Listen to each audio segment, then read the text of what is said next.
27 missed calls. That was the unyielding, terrifying reality that greeted me when I woke up at 3:18 a.m. on a brisk Thursday morning in October 2025, huddled in the cramped sleeper cab of my Peterbilt rig parked at a gravel truck stop along Interstate 70, just outside of Wheeling, West Virginia. I was 39 years old, a seasoned commercial construction foreman for Apex Construction, and my body had simply shut down after 14 brutal, uninterrupted hours of pouring reinforced concrete footings in the freezing autumn wind. When a man pushes his physical frame far past its absolute limit, the mind surrenders to a deep, stone-like exhaustion that refuses to negotiate with the world, turning even the loudest alarm into distant, unheard silence. My phone had spent 54 agonizing minutes vibrating violently in the plastic cup holder beside my elbow, a silent beacon of panic flashing in the dark while I slept through the desperate cries of the woman I had sworn to protect. All 27 calls had come from my 37-year-old wife, Sadie, logged continuously between 2:17 a.m. and 3:11 a.m. Sitting up in the dark, the cold night air biting at my skin, I stared at that glowing screen with a hollow, nauseating horror that settled deep in the pit of my stomach. My hands trembled against the steering wheel as I tried to process the mathematical impossibility of those unanswered rings, feeling the sudden, crushing guilt of a husband who had failed to answer when his family needed him most. The quiet sanctuary of the truck cab felt instantly claustrophobic, transformed into a tomb of self-reproach as I realized that while I was dead to the world in a truck stop 4 hours away, a catastrophic storm had broken over my home, leaving my wife to face the darkness entirely alone. Every passing second in that silent cab felt like an eternity, forcing me to confront the terrifying reality that my physical absence might have cost my family everything I held dear in this life. I sat paralyzed, staring at the dimly lit dashboard, listening to the heavy pounding of my own heart against my ribs, terrified of what those missed calls truly meant for the people I loved. Sifting through my notifications with stiff, trembling fingers, I found the 2 text messages from Sadie that anchored the timeline of a night gone terribly wrong. The first message, sent at 6:12 p.m. the previous evening, was a gentle, familiar balm that read, "Working late. Be safe. Love you." It was the kind of unassuming, affectionate note she had sent 1,000 times over our 13 years of marriage, a soft reminder of the quiet life we had built together in South Hills. But the second message, time-stamped at 1:47 a.m., shattered that domestic peace into jagged pieces with 5 terrifying words. "Don't come home tonight." Between "love you" and "don't come home," 7 hours and 35 minutes had elapsed, a terrifying abyss of time during which something seismic had turned my gentle wife from a loving partner into a guardian desperately trying to push me away. I called her phone immediately, but it rang 4 times before dropping into voicemail. Hearing her calm, recorded voice from a peaceful Sunday afternoon 3 years ago, completely oblivious to the nightmare unfolding at 3:19 a.m. In a rising wave of panic, I dialed the phone of our 12-year-old son, Ethan, praying he would answer. But his phone went straight to voicemail as well. I dialed our 9-year-old daughter, Hazel, but her line was equally silent, leaving me marooned in a terrifying vacuum where 3 glowing screens offered 0 answers. The growing distance between what I knew and what had actually occurred stretched wider with every unanswered ring, leaving me suffocating in the cold cab, terrified that the people who gave my life meaning had been swept away into a dark world I had failed to anticipate. The overwhelming silence on the line cut deeper than any scream, driving home the agonizing realization that my wife had made a conscious decision to isolate me from a danger she was facing alone.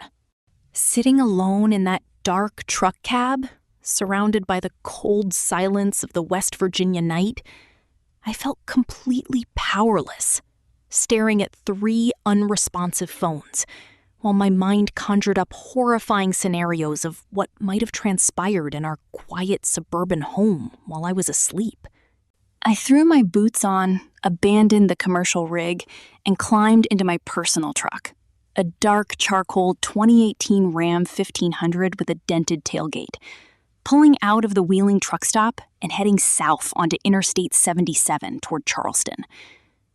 What followed was a 260-mile descent into hell, a 4.5-hour drive through the desolate West Virginia hills that felt like the longest, most torturous journey of my life. I drove in absolute suffocating silence. No radio, no podcasts, no heater fan.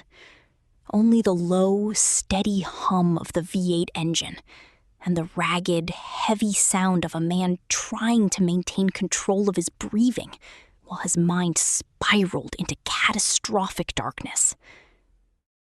Every mile of asphalt that disappeared under my tires brought me physically closer to home. Yet the terrifying ambiguity of those unanswered calls pulled me deeper into a pit of helpless agony. I called Sadie 6 more times during that frantic drive, my eyes burning against the dark horizon. But the silence remained absolute, offering no comfort to a father driving toward a tragedy he couldn't name. I replayed every detail of my life over the past few months, searching for a sign, a threat, or a missed warning, my knuckles white against the steering wheel as the first gray light of dawn began to bleed through the autumn clouds. There is a specific kind of agony reserved for a man who builds commercial structures for a living, who prides himself on structural integrity, safety protocols, and foundational strength, when he realizes that the foundation of his own household may have fractured while he was 4 hours away, asleep in a truck, completely useless to the people he loved most in the world. The dark highway stretched endlessly before me, echoing my helplessness as I begged whatever higher power was listening to keep my family safe until I could reach them. With every tick of the dashboard clock, the weight of my helplessness grew heavier, pressing against my chest like a physical stone, until all I could do was grip the wheel with white knuckles and pray that the dawn would bring answers rather than permanent heartbreak. I turned onto our street, Maple Ridge Drive, at exactly 7:14 a.m., hitting the brakes so hard my tires squeaked against the pavement as my mind struggled to comprehend the surreal nightmare waiting in front of my house.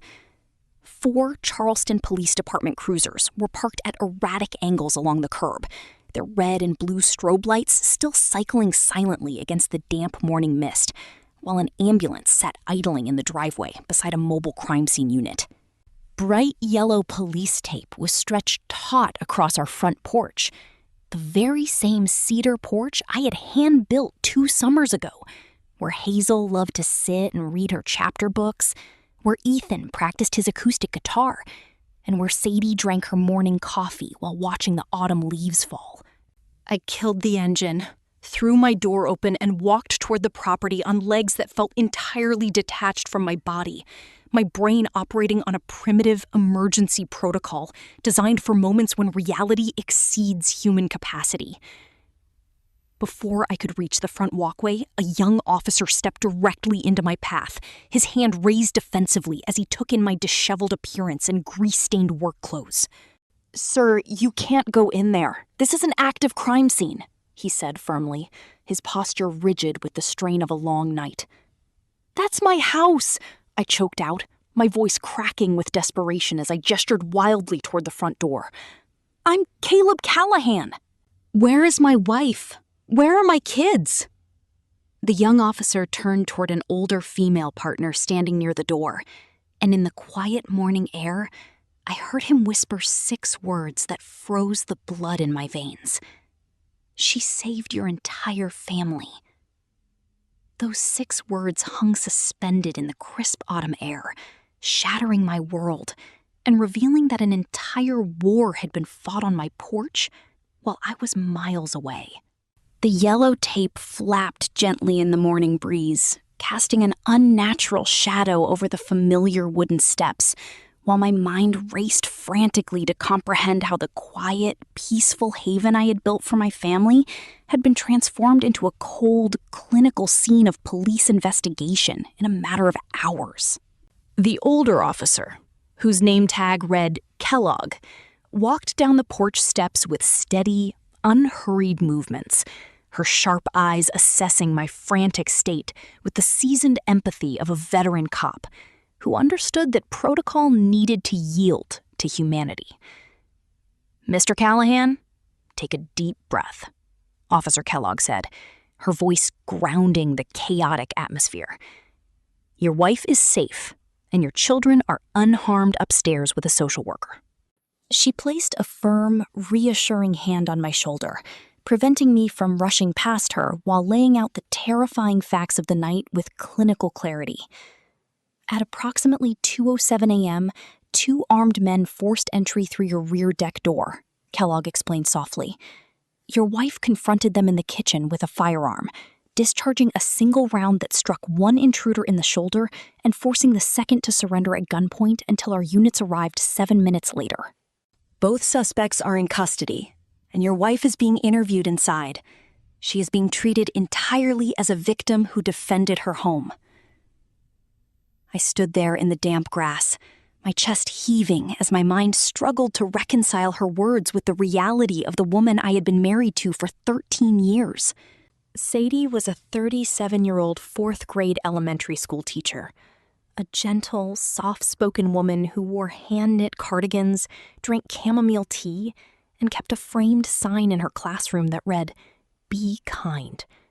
The idea that my quiet, compassionate wife had faced down 2 home invaders in the dead of night, racked a shotgun, and shot a man in our kitchen sounded like an impossible fiction born from a fever dream.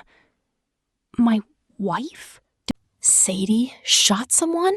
I whispered, staring at the yellow crime scene tape flapping in the autumn wind, realizing with a sudden, overwhelming chill that the quiet life we had built was anchored by a profound, hidden strength I was only just beginning to understand. Standing in that yard, I felt the terrifying weight of my own ignorance, confronted by the reality of a woman who possessed depths I had never dared to imagine. The familiar world I thought I knew had completely shifted beneath my feet, leaving me humbled, bewildered, and profoundly shaken as I prepared to step inside and face the extraordinary woman who had protected our children in the dark. Part 2. The crime scene and a mother's shield.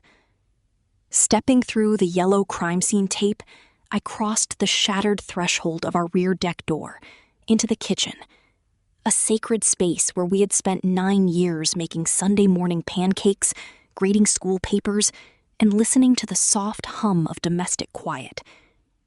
Now, that sanctuary was transformed into a cold, clinical crime scene, marked by the sharp, pungent odor of ozone, metallic copper, and splintered oak. The frame of the door was fractured, heavy wood splinters littering the floor alongside numbered plastic evidence markers that mapped out the terrifying violence of the night with unyielding precision. Marker 1 rested near a discarded heavy iron crowbar. Marker 2 highlighted a spent 12-gauge shotgun shell casing near the refrigerator. And Marker 3 marked a dark, smeared trail of blood across the white tile floor near the kitchen island. Through the doorway leading into the living room, I saw my 37-year-old wife, Sadie, sitting motionless on the plush sofa, wrapped in a worn fleece blanket and clutching a ceramic mug of tea with both trembling hands. Her face was entirely drained of color, etched with a bone-deep, hollow fatigue that went far beyond mere physical exhaustion.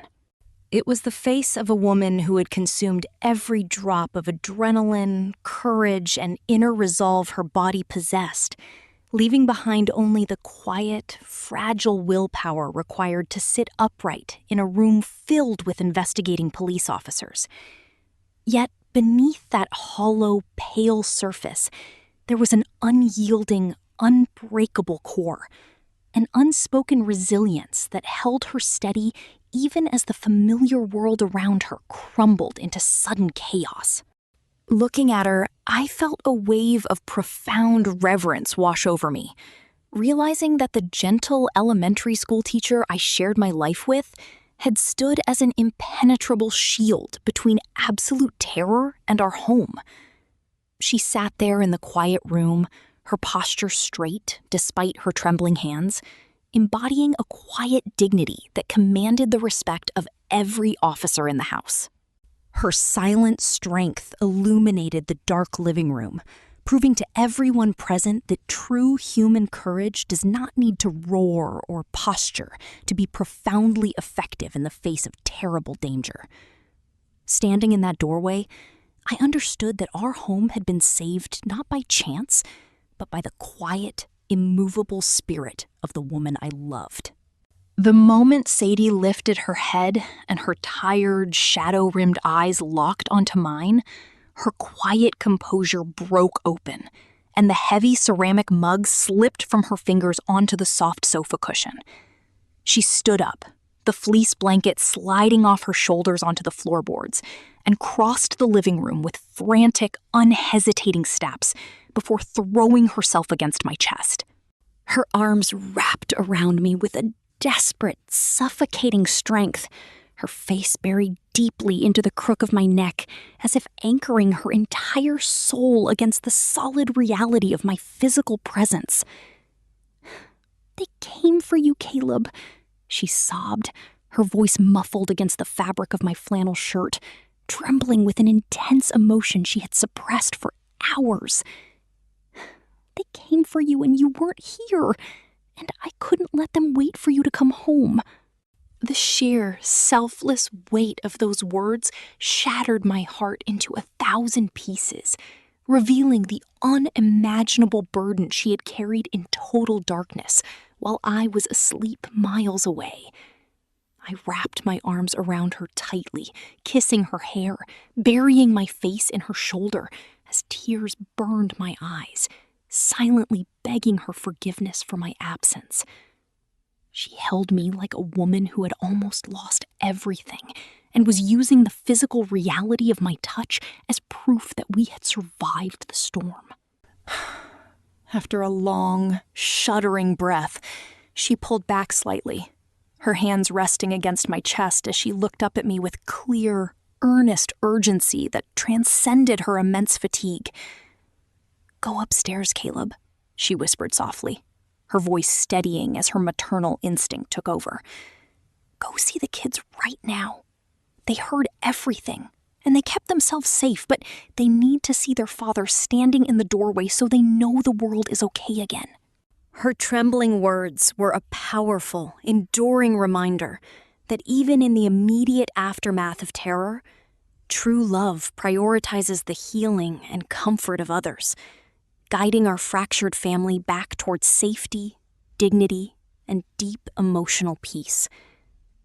I kissed her forehead once more, feeling an unshakable bond unite us in the quiet living room. I climbed the stairs on heavy, trembling legs, stepping into 9-year-old Hazel's bedroom, where a female Charleston police officer in a blue jacket was speaking to her in a gentle, hushed tone. The moment Hazel saw me standing in the doorway, her small face lit up, and she launched herself off the edge of her mattress, hurling her tiny frame into my arms with the force of a child who had been holding herself together through sheer willpower. I caught her tightly, lifting her off her feet, pressing her small head against my chest as she buried her face in my shoulder, her body shaking with quiet, relieved sobs that washed away hours of terror. "Daddy, you're home," she whimpered, her fingers clutching the back of my shirt as if she would never let go. Mommy told us to hide in the bathroom and lock the door. She said don't make a sound unless we heard the loud noise. I kissed the top of her head, my voice cracking with emotion as I held her close to my heart. You did so good, baby girl. You were so brave. Hazel pulled back slightly, looking up at me with bright, tear-streaked eyes that possessed a striking maturity far beyond her 9 years. When I heard the loud bang, I picked up Mommy's old phone like she told me and dialed 911, Hazel explained, her voice remarkably steady as she recounted the ordeal. I told the lady our address, and I told her bad men were in our house and that Mommy had a gun to protect us. I stayed on the line until I saw the blue lights outside. Hearing my youngest child describe her composure during a nightmare filled me with awe. Recognizing that Sadie's foresight and gentle guidance had planted a seed of calm courage in our daughter that saved her life. It showed me that true resilience can be passed down gently through quiet instruction, anchoring young hearts against fear and giving them the strength to navigate the darkest nights of their lives.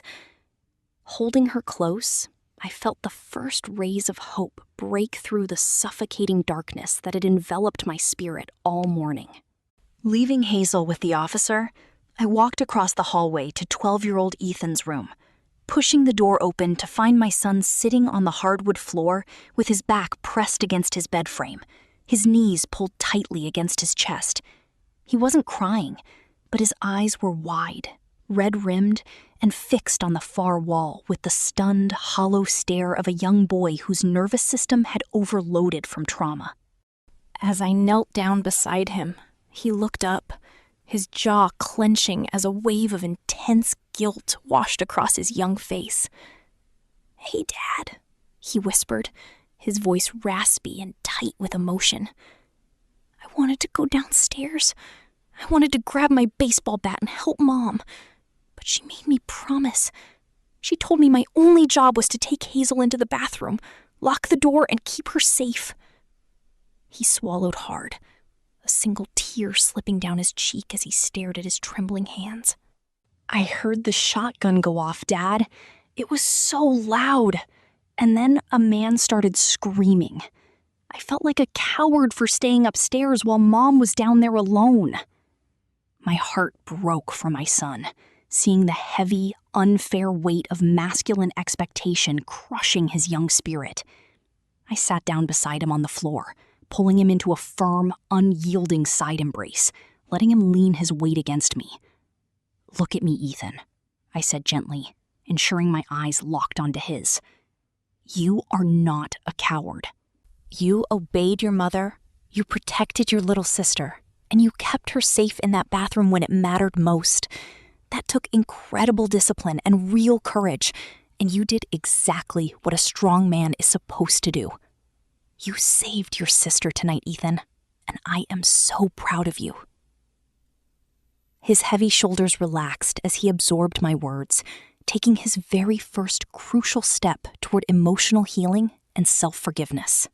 In that quiet bedroom, as the morning light filled the space, I knew that my son had not failed us. He had stood his ground with honor, protecting what mattered most when the world fell apart. When I finally walked back downstairs, Officer Kellogg approached me near the kitchen counter, her expression filled with profound respect as she pointed toward the polished granite island. "I've worked dozens of home invasion scenes in my 20 years on the force, Mr. Callahan," Kellogg said softly, her tone carrying genuine admiration. "Most civilians who discharge a firearm in defense panic when the sirens arrive. They hold on to the weapon, they scream, or they freeze, creating an extraordinarily dangerous situation for responding officers entering a dark house. But your wife executed textbook tactical compliance that likely saved lives tonight." Kellogg explained that the moment the police cruisers pulled into the driveway with sirens blaring, Sadie did not stand at the door with a loaded weapon or panic under the flashing lights. Instead, she methodically engaged the safety on the shotgun, laid the firearm flat on the granite island, out of reach, stepped into the entryway, and raised both hands above her head, in clear view of the approaching officers.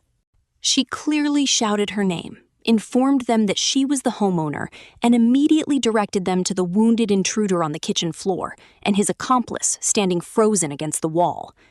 She remained completely composed, ensured the scene was safe for my officers, and followed protocol as if she'd been trained by the department for years, Kellogg added, shaking her head in quiet disbelief.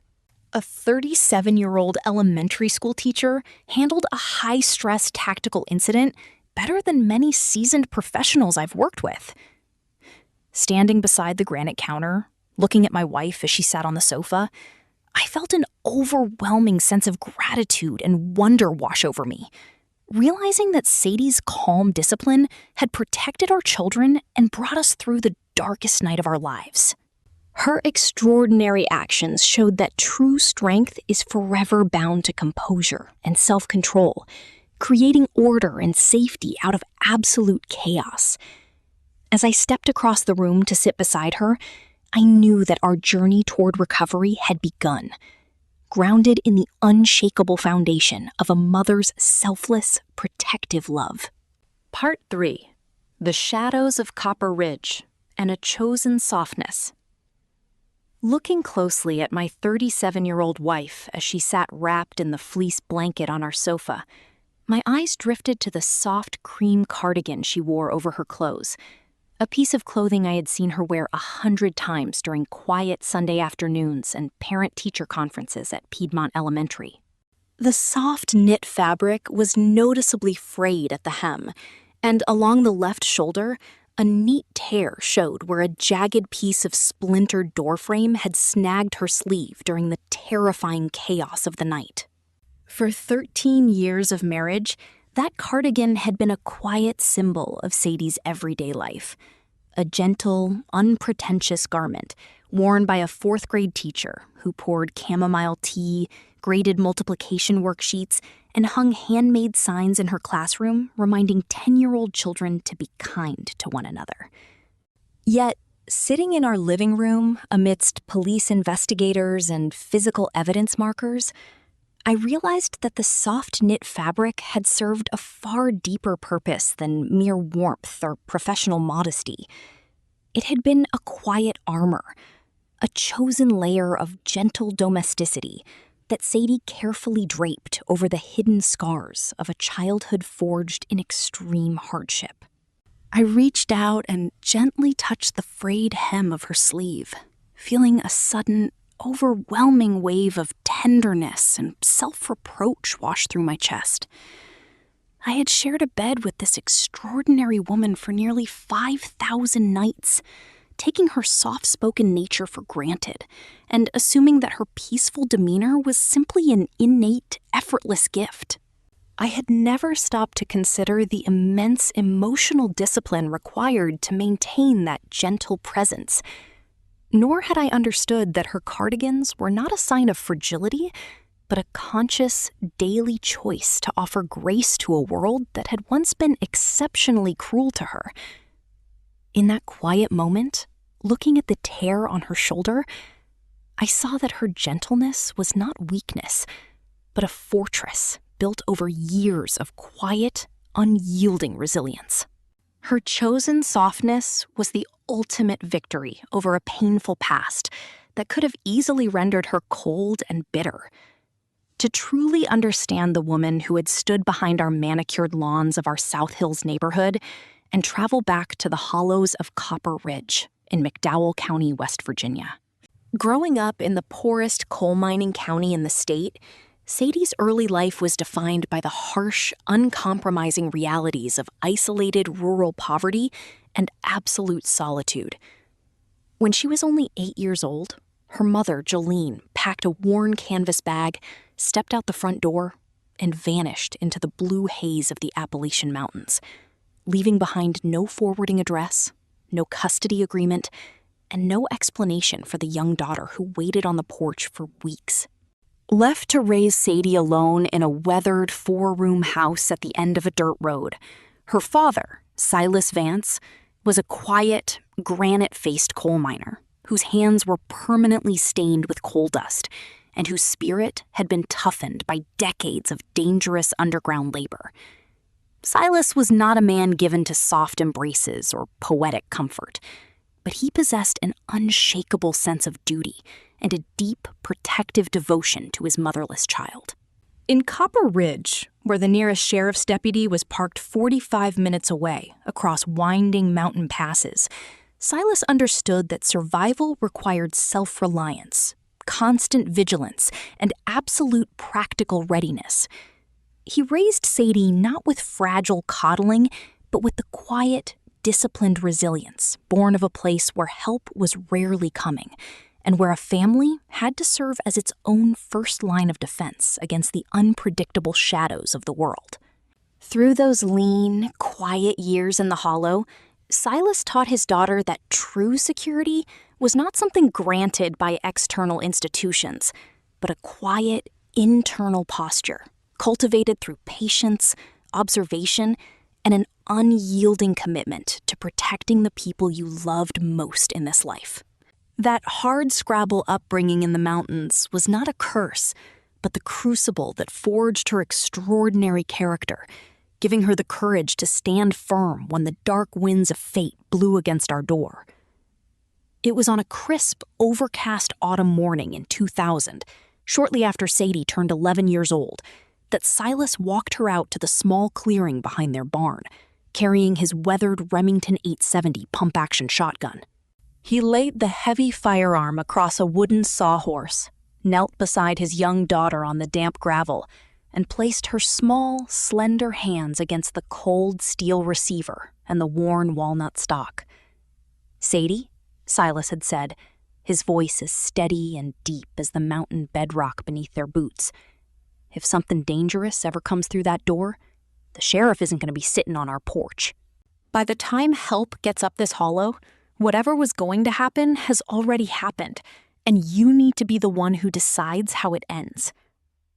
Over the following months, Silas patiently taught her every mechanical nuance of the shotgun, showing her how to cycle the pump action with smooth, deliberate rhythm, how to load double-aught buckshot into the tubular magazine, and how to acquire a clear, steady sight picture in low light.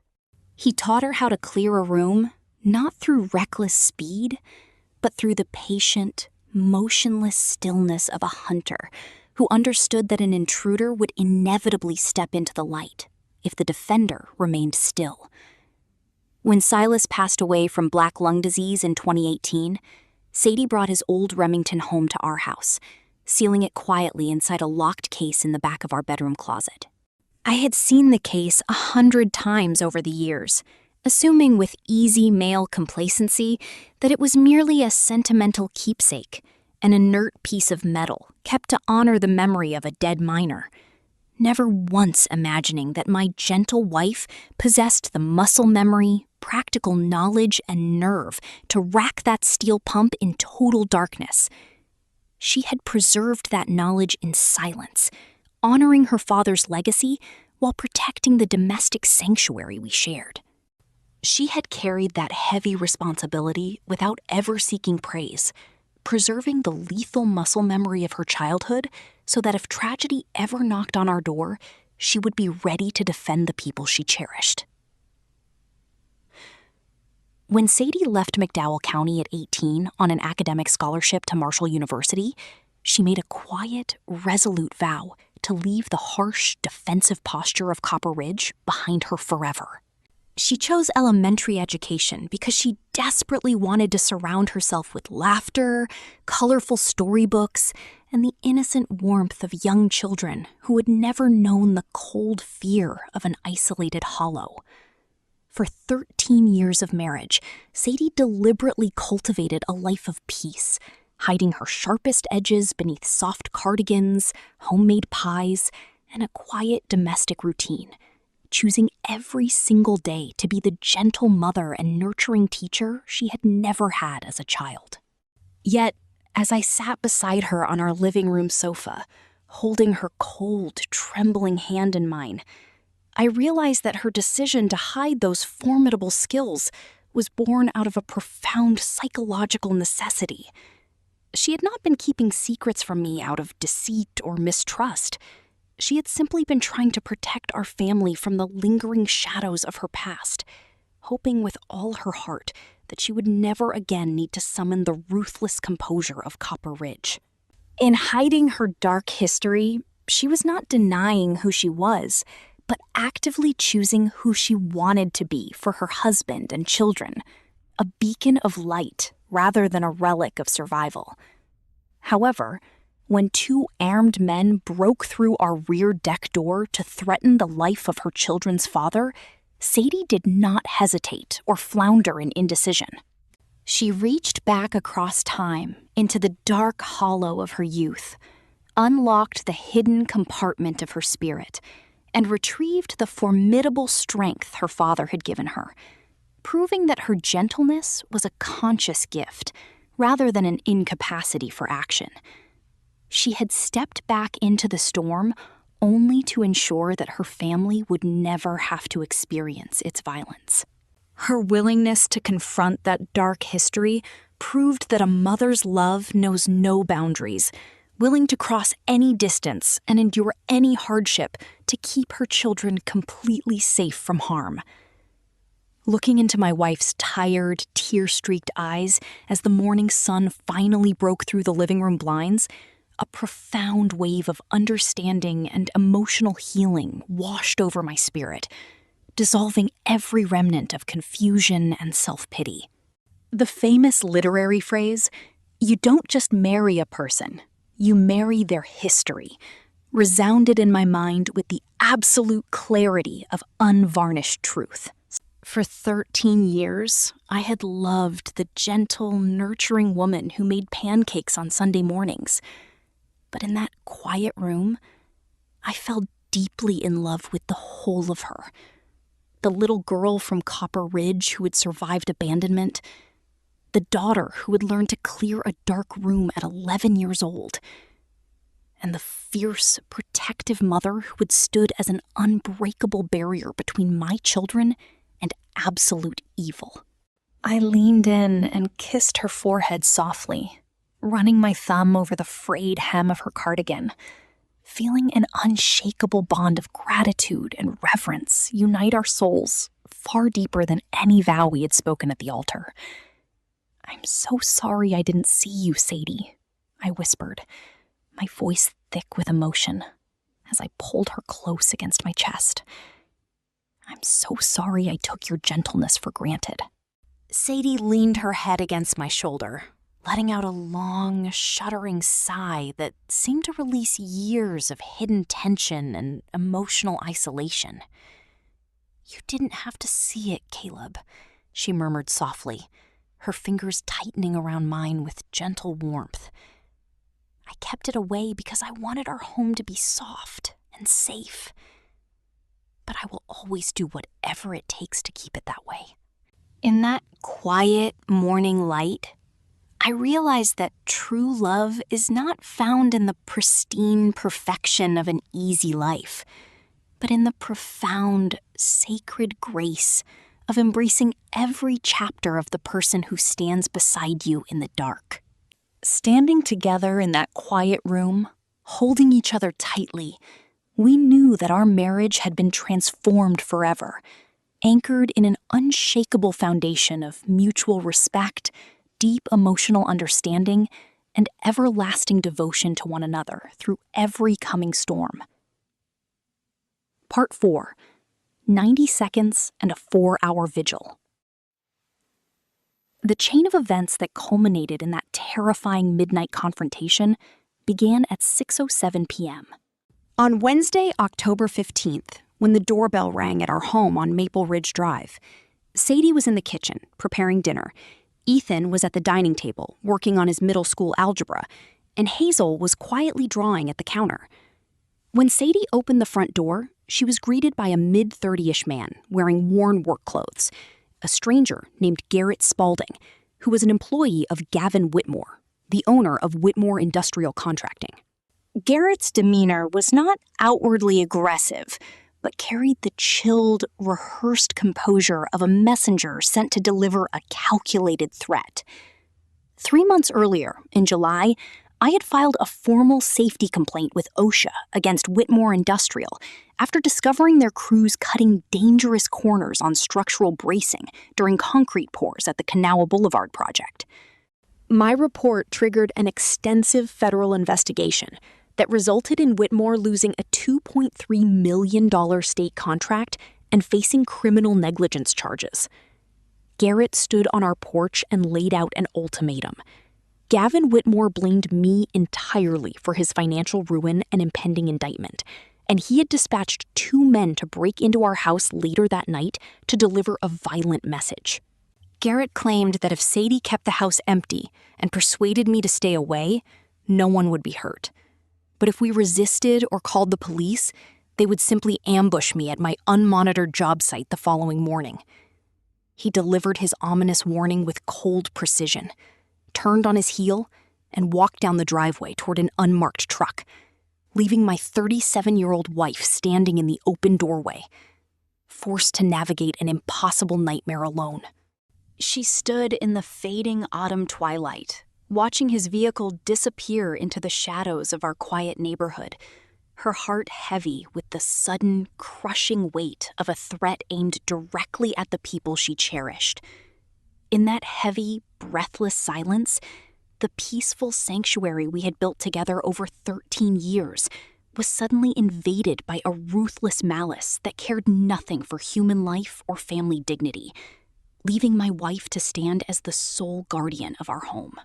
For 90 agonizing seconds, Sadie stood frozen on the front porch, watching Garrett's truck pull away into the early autumn twilight, her mind racing through tactical scenarios with the desperate clarity of a mother under siege. As the truck turned the corner, her sharp eyes caught sight of a dark, tinted sedan parked under the shadow of a maple tree down the street, where 2 hooded figures sat motionless, observing our house. In that terrifying instant, a wave of cold realization washed over her. Garrett's promise of a safe resolution if the house was left empty was a lethal lie designed to lower her guard. Gavin Whitmore had no intention of leaving loose ends. The 2 men in the car were already in position, intending to breach our home that night regardless of whether we complied, to destroy evidence and ensure brutal retaliation. Sadie realized that calling the police immediately might protect our residents, but it would inevitably alert the conspirators, prompting them to redirect their violence toward my vulnerable, open-air construction site near Wheeling.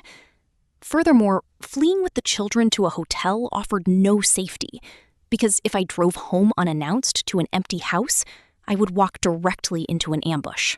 In 90 breathless seconds, Sadie evaluated every variable and reached a monumental decision. She had to isolate me 4 hours away in Wheeling to keep me entirely out of the crossfire, while transforming our home into an unyielding fortress.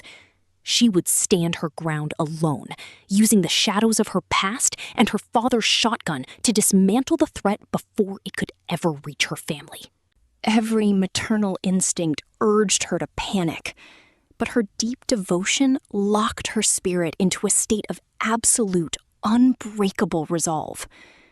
Standing on that porch, she silently accepted the burden of being our protector, choosing to face the oncoming storm with quiet courage, so that her husband and children could live to see another peaceful morning. She refused to yield an inch of ground to fear, anchoring her soul in the unshakable love that defined her life. With a steady breath, she stepped back inside, locking the door firmly behind her, ready to execute her plan with mathematical precision. With her heart pounding against her ribs like a trapped bird, Sadie closed the front door, took a deep, steadying breath, and put her tactical plan into immediate execution.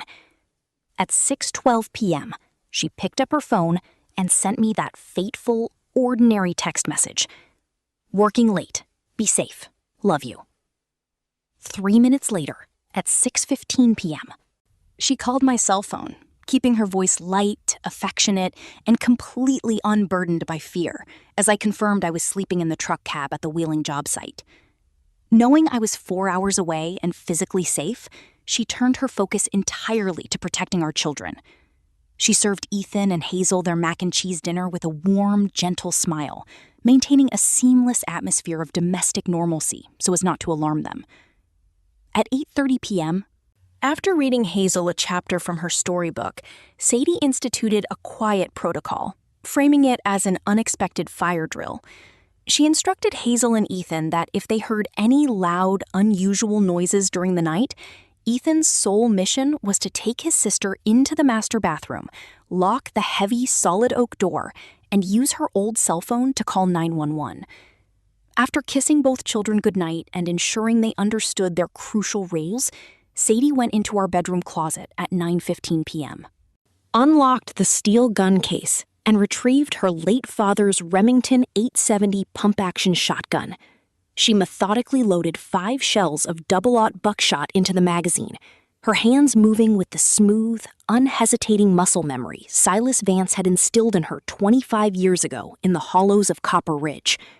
Her quiet efficiency transformed raw terror into purposeful action, ensuring her children were completely shielded from the impending storm.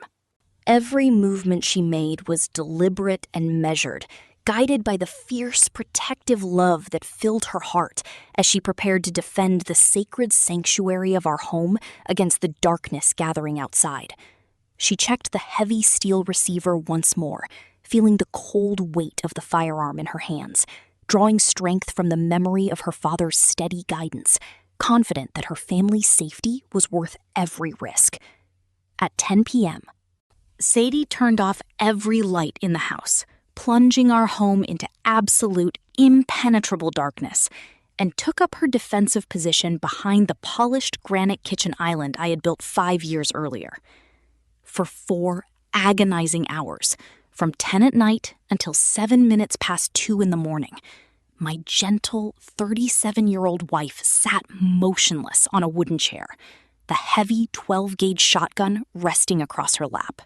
The dark kitchen was dead silent, save for the faint hum of the refrigerator and the gentle rustle of autumn leaves scraping against the window panes.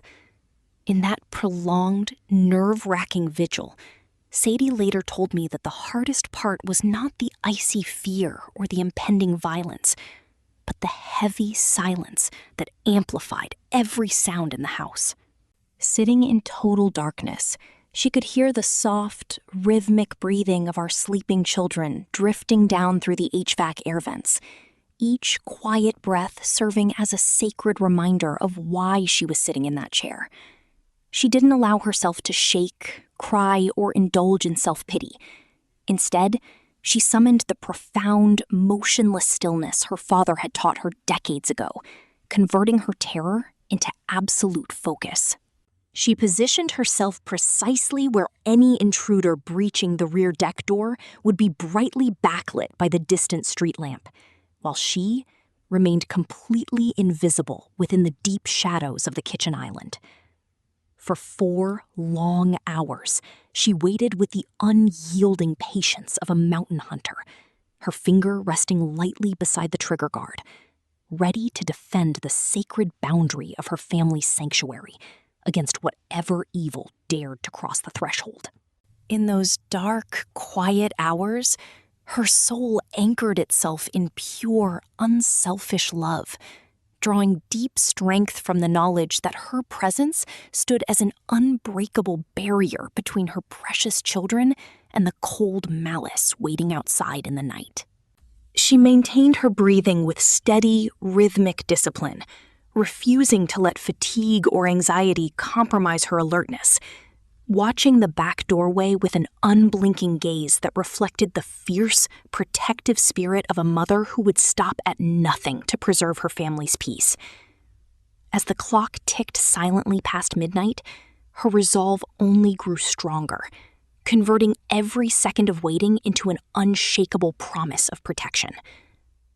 At 2:07 a.m., The silence was shattered by heavy, hurried footsteps marching across our wooden rear deck, followed immediately by the splintering crack of a crowbar forcing open the doorframe.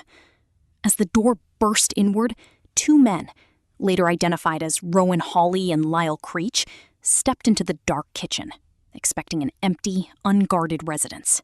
In that split second, Sadie stood up behind the granite island and racked the steel slide of the Remington 870 with a sharp, thunderous metallic snap that resonated through the dark room like a cannon shot.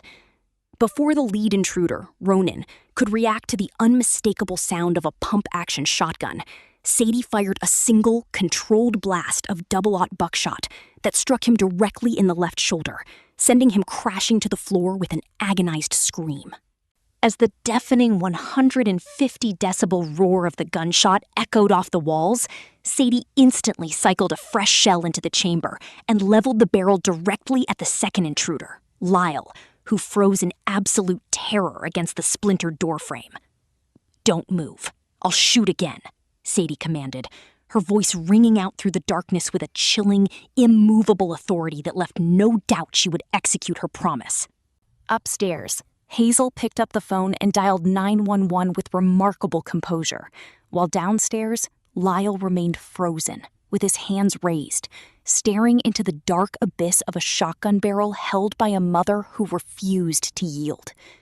When the police officers burst through the door 7 minutes later, they found one intruder incapacitated on the tile floor and the second held completely helpless under the absolute, unbroken gaze of my wife. Her courage had triumphed over malice, safeguarding our future through absolute, unwavering strength. Standing there in the dark kitchen as the sirens approached, she lowered her weapon only when the officers secured the scene, having stood her ground with extraordinary grace, proving that a mother's fierce devotion can conquer even the darkest storm. Her heroic stand preserved the lives of our children and saved our family from unimaginable tragedy, transforming what was meant to be a violent assault into a testament of unshakable domestic resilience. In that defining moment, she proved that true strength is born of love, leaving a legacy of quiet bravery that would forever inspire everyone who heard her story. Part 5: Healing Dialogue and Reclaiming Strength. 3 days after that nightmare of a night, the yellow police tape was finally removed from our front porch. The crime scene investigators packed away their clinical evidence kits, and our home on Maple Ridge Drive began its long, quiet journey toward becoming a sanctuary again. The splintered rear deck door had been completely replaced with a solid steel core door that I anchored into heavy oak framing with 6-inch structural screws, ensuring our physical threshold was stronger than it had ever been. The kitchen tile floor had been scrubbed clean, removing every trace of copper-scented blood and black gunpowder residue, leaving behind only the familiar shine of the white ceramic under the soft glow of our overhead lights. Yet, despite the physical restoration of the house, an unspoken emotional weight hung heavy in the air, a delicate, fragile stillness born of surviving trauma that required a different kind of rebuilding altogether. On Saturday afternoon, while Ethan and Hazel were resting upstairs after days of gentle questioning by child psychologists, Sadie and I sat opposite each other at our living room coffee table, holding 2 steaming mugs of chamomile tea in our hands. The afternoon autumn sun poured through the front window, bathing the room in a warm, golden light that contrasted sharply with the dark memories of Thursday morning. I looked across the table at my 37-year-old wife, taking in the soft contours of her face, the quiet exhaustion lingering around her eyes, and the unassuming cream cardigan draped over her shoulders. There were no flashing blue lights, no shouting officers, and no medical personnel. Just a husband and wife sitting together in the quiet space of their shared home, finally ready to dismantle the heavy wall of silence that had separated our souls during those terrifying hours.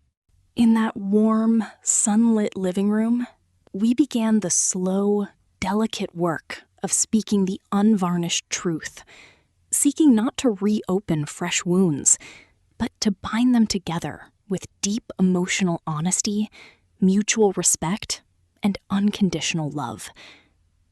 In that quiet, sacred afternoon, the silence was no longer a heavy, terrifying vacuum, but a gentle canvas upon which we could paint a new beginning for our family, rooted in absolute trust and shared strength. Setting my tea mug down on the wooden table, I reached across the small distance between us and wrapped my hands around Sadie's cold, slender fingers, looking directly into her clear, brown eyes. "Sadie," I murmured softly, my voice tight with an emotion I had carried for 3 days. "Why didn't you call me when that man came to our door? Why didn't you tell me what was happening so I could drive home and stand in front of you?" Sadie looked down at our joined hands for a long moment, taking a slow, steadying breath, before looking up at me with the quiet, analytical clarity of a woman who had weighed every option in the dark. "Because if I called you, Caleb, you would have jumped into your truck and driven 4 hours through the night in a state of absolute panic," she explained gently, her voice steady and devoid of regret. "You would have walked through that back door right into an ambush, transforming a controlled defensive situation into a chaotic firefight with 2 targets instead of 1 defender. In a construction site or a hollow, when a storm hits, you don't multiply your vulnerabilities. You isolate the danger. If you weren't here, I controlled the environment. I knew the layout of the kitchen. I knew where the kids were sleeping upstairs, and I knew exactly where to sit behind the island so anyone coming through that door would be backlit by the street lamp." Her words hit me with the force of absolute truth, revealing that her decision to isolate me with that 5-word text, "Don't come home tonight," was not a rejection, but the ultimate selfless act of protective devotion. I squeezed her hands tightly, bringing them to my lips, tears burning my eyes as I whispered, "I am so sorry I wasn't there to carry that weight with you, Sadie. You should never have had to face the dark alone." She smiled faintly, leaning across the table to press her forehead against mine, whispering, "You were the reason I stood my ground, Caleb. Knowing you were safe gave me the strength to protect our children." As the weekend progressed, the legal and investigative administrative machinery surrounding the home invasion finally ground to a clear, definitive resolution, bringing our family much-needed closure and official vindication. Because the assault on our residence was directly linked to my safety complaint against Whitmore Industrial Contracting, the Charleston Police Department partnered with the Federal Bureau of Investigation's Public Corruption and Witness Intimidation Task Force. Federal prosecutors moved swiftly, charging Gavin Whitmore, his messenger, Garrett Spaulding, and the 2 armed intruders, Ronan Hawley and Lyle Creech, with federal counts of conspiracy to commit witness intimidation, felony breaking and entering, and attempted armed assault. The evidence against them was overwhelming. Surveillance footage captured Garrett's truck outside our house, while Lyle Creech's full confession confirmed that Whitmore had paid them to intimidate my family into withdrawing the OSHA safety report. Most importantly for our peace of mind, the Kanawha County prosecuting attorney formally concluded the local investigation, issuing an official statement declaring that Sadie had acted entirely within her legal rights under West Virginia's Castle Doctrine, executing a textbook act of justifiable self-defense to protect her life and the lives of her children. Hearing those official words read aloud by Detective Kellogg offered a profound sense of relief, erasing any lingering legal shadows or public ambiguity surrounding the events of that night. Sadie was not viewed as a suspect or a perpetrator of violence. She was recognized by the justice system as an honorable mother who had defended her sanctuary against lawless aggression with extraordinary poise and restraint. The swift, unyielding application of the law reaffirmed our faith in the community, providing an unbreakable shield of justice that allowed our family to step out from under the heavy cloud of anxiety and begin looking forward toward a peaceful, secure future together. The swift resolution of the legal proceedings served as a vital stepping stone in our emotional recovery, transforming what could have been a prolonged legal nightmare into a clear victory for justice, integrity, and truth. It allowed us to close the door on the perpetrators forever, knowing that those who sought to harm our family were now behind bars, facing full accountability for their lawless actions. Rebuilding our family's sense of safety also required addressing the deep, complex emotional waves stirring within our 12-year-old son, Ethan, who spent the days following the incident floating between intense silences and sudden bursts of frustration. On Sunday evening, Ethan walked into the kitchen while Sadie and I were preparing dinner, standing near the wooden table with his hands shoved deep into his hoodie pockets, his brow furrowed with unresolved tension. "Dad?" Ethan blurted out quietly, his voice cracking with adolescent emotion. "I want you to teach me how to shoot Grandpa Silas's shotgun. I want to learn how to handle a gun so that if bad men ever come back, I can go downstairs and fight them myself." I set my kitchen knife down, walked over to my son, and placed my hands firmly on his young shoulders, guiding him to sit down at the table beside his mother. Sadie reached across the wood, placing her hand gently over Ethan's, looking at him with deep maternal warmth and understanding. "Ethan, sweet boy," I leaned in, locking eyes with my son, reinforcing her words. "Ethan, your mother gave you a direct command to protect your 9-year-old sister Hazel in that bathroom. You kept her calm, you kept the door locked, and you ensured she stayed safe while the police arrived. That level of self-control, discipline, and devotion is the true definition of what it means to be a strong man. You didn't fail us.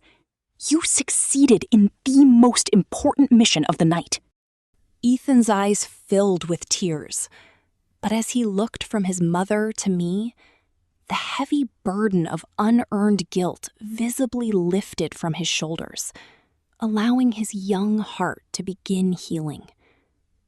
By Sunday night, as the quiet rhythm of normal domestic life began to gently reassert itself throughout our home, I walked into the kitchen to pour a cup of fresh water and stopped near the front of the refrigerator. Hanging prominently on the stainless steel door, held securely by a colorful apple-shaped magnet, was a fresh drawing that Hazel had created earlier that afternoon with her colored pencils. The picture depicted a woman standing in a sunlit kitchen wearing a cream cardigan, holding a long, slender wooden staff that looked equal parts like a broom and a firearm, standing resolutely in front of 2 small children.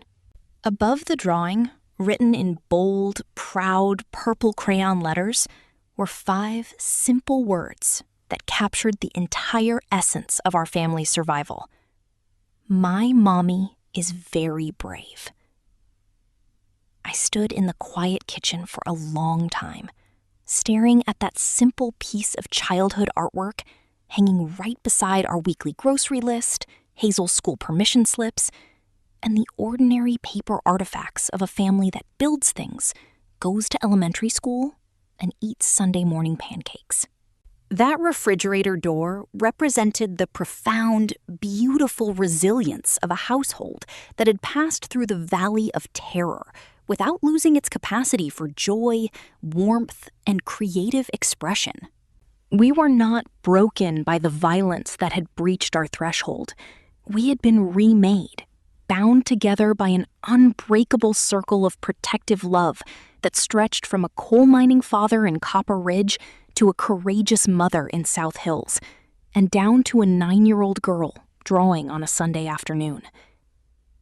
I smiled softly, feeling a deep, unshakable sense of peace wash over my soul as Sadie walked into the kitchen, slipping her arm around my waist and leaning her head against my shoulder. We stood together in the quiet warmth of our home, looking at our daughter's drawing, knowing in our hearts that love had triumphed over fear and that our sanctuary was fully restored. Looking at that drawing, I realized that true courage is not the absence of fear, but the willingness to stand firm in the dark so that the people you love can continue living in the light. In that quiet, sacred moment, as the golden moonlight spilled across the kitchen floor, our family stood whole, healed, and forever united. Part 6. The Circle of Protection and the Sacred Sanctuary. By mid-December, as the first gentle snowfall of the season began to dust the rolling hills of Charleston, the local police department officially released the physical evidence from the investigation, returning Silas Vance's Remington 870 pump-action shotgun to our home. 2 months prior, I would have viewed that firearm through the narrow, unexamined lens of a casual observer, assuming it was merely an inert piece of metal, a dusty family relic preserved out of sentimental nostalgia for a deceased coal miner. But as I carried the heavy steel receiver back into our house, holding its worn walnut stock in my hands, I felt a profound, reverent shift in my understanding. The shotgun was no longer locked away in a dark, forgotten box in the back of our bedroom closet. Instead, Sadie and I placed it deliberately on a high, secure shelf inside our master bedroom closet, loaded with double-aught buckshot and easily accessible in an emergency. It was no longer kept as a passive keepsake of a past life, but recognized for what it had always been in the hands of a mountain family. A practical tool of absolute protection, ready to defend the sacred threshold of our home. I looked at the smooth steel barrel, remembering the quiet courage of my 37-year-old wife, sitting behind the kitchen island in total darkness for 4 hours, listening to the soft breathing of our children through the air vents.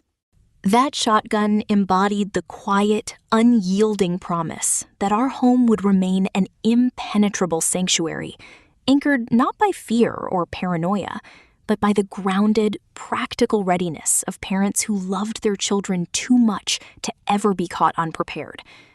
Standing in the quiet closet, placing the firearm securely on its shelf, I understood that true peace is not maintained through blissful ignorance, but through the calm, steady willingness to stand as a wall against the storm. It served as a constant, quiet testament to the enduring vigilance that keeps a family whole through every unexpected trial, guiding us into a brighter future filled with unshakable security, profound gratitude, and deep emotional grace. It stood as an enduring symbol of our shared resilience, ensuring that our sanctuary would remain forever safe, peaceful, and blessed. Reflecting on the whirlwind of events that had transformed our lives over those 2 months, my mind kept returning to those 5 simple words Sadie had sent me at 1:47 a.m. on that cold October morning. Don't come home tonight. In the immediate, chaotic aftermath of that night, an outsider might have misconstrued that message as a sign of distance, a cold rejection, or an attempt to push a husband away during a moment of crisis. But standing in the quiet warmth of our home, looking back through the lens of absolute emotional clarity, I recognized that those 5 words represented the single bravest, most selfless declaration of love I had ever received in my 39 years of life. Sadie had not pushed me away out of fear or emotional isolation. She had deliberately drawn the impending danger toward her own chest, isolating the threat within the dark walls of our kitchen so that its destructive waves could never reach me on an open construction site 4 hours away. She had willingly stepped into the crosshairs of 2 armed men, taking on the terrifying burden of a 4-hour dark vigil, entirely to ensure that her husband would remain safe in the cab of his truck. It was a revelation that shattered every conventional notion I had carried about martial strength and domestic protection. Real protective love does not demand an audience, nor does it require dramatic posturing or loud declarations in peacetime. It operates in total, self-sacrificing silence when family survival is on the line. Every time I looked at my wife, whether she was wearing her cream cardigan, pouring chamomile tea, or laughing with our children, I felt an overwhelming wave of gratitude for a woman whose love was so deep, fierce, and unyielding that she was willing to stand alone in the dark to keep me alive. Her profound sacrifice taught me that true love is measured not by comfortable words, but by the extraordinary depths to which a devoted heart will go to shelter another from harm. Sitting beside her on the sofa, feeling the quiet warmth of her hand in mine, I realized that her strength had redefined my understanding of marriage, showing me that true love is an active, unyielding force that braves any darkness to protect the sanctuary of home.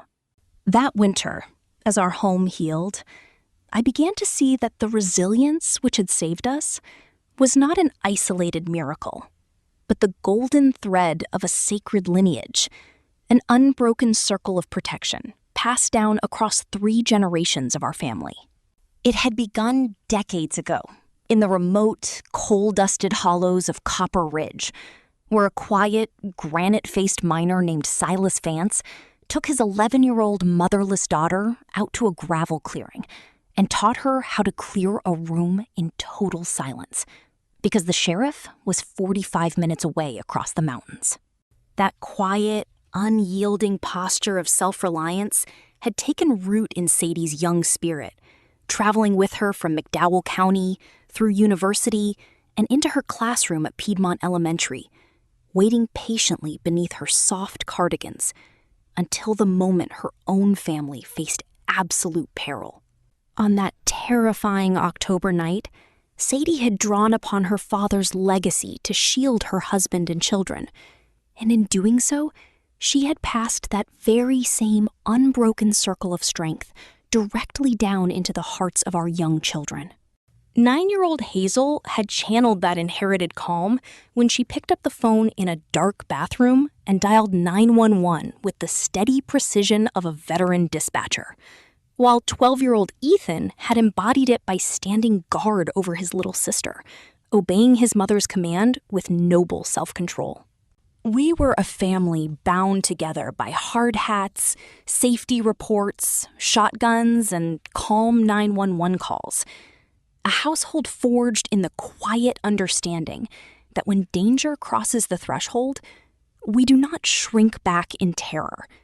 We protect one another with whatever tool, strength, or sacrifice the situation demands. This generational strength ensured that our children would walk through life not as victims of circumstance, but as guardians of their own peace, carrying forward a legacy of dignity, courage, and unconditional devotion. Looking at Ethan and Hazel as they laughed together near the fireplace, I felt an overwhelming sense of pride, knowing that the legacy of Copper Ridge had not burdened them, but had gifted them with an unshakable foundation of courage, wisdom, and unconditional family devotion that would guide them for the rest of their lives. On a quiet Friday evening in late December 2025, a soft, heavy snow began to fall over South Hills, covering Maple Ridge Drive in a pristine, unblemished blanket of white that muffled the sounds of the outside world. Inside our home, the stone fireplace crackled with a warm, amber glow, casting long, peaceful shadows across the hardwood floor, where Ethan and Hazel sat playing a board game, their laughter echoing through the rooms with unburdened, pure childhood joy. The smell of fresh pine from our decorated Christmas tree mingled with the sweet aroma of roasting cinnamon and warm apple cider, filling the air with the unmistakable comfort of a true sanctuary. I stood by the glass back door, the new steel core door I had anchored so securely, looking out at the quiet deck where the violent confrontation had occurred 2 months earlier. The splintered wood was gone. The blood markers were a distant memory, and the fresh snow had transformed the deck into a tranquil, beautiful canvas. Sadie walked up beside me, slipping her arm around my waist and resting her head gently against my shoulder as we watched the snowflakes dance in the golden light of the porch lamp. I wrapped my arm around her, pulling her close, feeling the steady, rhythmic rise and fall of her chest, completely enveloped in an overwhelming sense of peace. There were no ghosts lingering in our kitchen, no lingering shadows of fear in our hallway. There was only the profound, healing warmth of a family that had walked through the valley of shadow together and emerged whole, unbroken, and infinitely stronger than before. In that quiet, snowbound evening, our home was not merely a house built of wood and brick, but a living testament to grace, courage, and enduring love that would warm our spirits for all the years ahead. Sitting together in the soft glow of the hearth, surrounded by the quiet comfort of our living room, we knew that our family had passed through the crucible of fear and emerged into a place of lasting peace, forever anchored in the warm, healing embrace of a love that had stood firm against the darkest night. Looking down at my wife as the firelight reflected softly in her eyes, I understood the deepest, most transformative truth of our journey. You do not simply marry a person on your wedding day. You marry their history, their childhood, their hidden scars, and the quiet skills forged in places you have never walked, by parents you may never truly know. For 13 years, I had loved Sadie for her soft voice, her gentle cardigans, and her warm morning pancakes. But it was in the dark, terrifying silence of an October night that I discovered the true majesty of her soul. Her chosen gentleness was never an incapacity for strength or a defense against weakness. It was the conscious, noble choice of a woman who was strong enough to conquer her own dark past and offer unblemished grace to the world. True strength does not need to roar, boast, or demand applause. It stands firm in the darkness, quietly waiting, ready to sacrifice everything for the people it cherishes. As the clock struck 9 and the snow continued to fall gently outside our window, I kissed my wife's forehead, feeling an unshakable, eternal gratitude for the girl from Copper Ridge who had kept her father's shotgun in the closet, waited in the dark for 4 long hours, and saved our family. If life ever brings a storm to your door, I pray you find the courage to stand firm, to hold open the door of grace, and to recognize that the quietest person in your home might just carry the deep, unyielding steel that saves your world.